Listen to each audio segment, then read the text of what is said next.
ஆனால் நீங்கள் சொல்கிறீங்க 2 பேரையும் ஒப்பீடு செய்வது, விஜயும் சீமானையும் ஒப்பீடு செய்வது சீமானுக்கு தான் லாபம்னு பல பேட்டிகளில் சொல்லிட்டீங்க.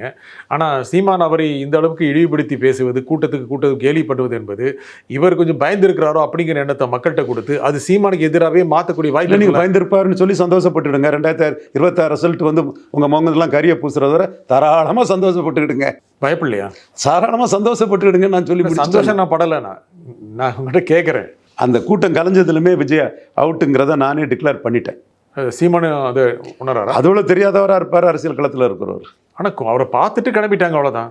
அப்படிதான் சிவாஜிக்கும் சரத்குமாருக்கும் பண்ணினாங்க. அவங்களுக்கு ஓட்டு வரல சரியான்னு சொல்கிறேன்.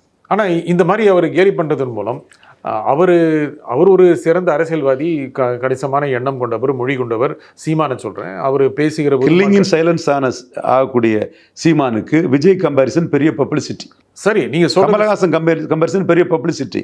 1% இருந்தவர் 4% வந்தாருன்னா கமலஹாசன் வந்து கமல் சீமான் கம்பேரிசன் தான் காரணம். பட் சீமான் என்ன நினைக்கிறார் தெரியுமா?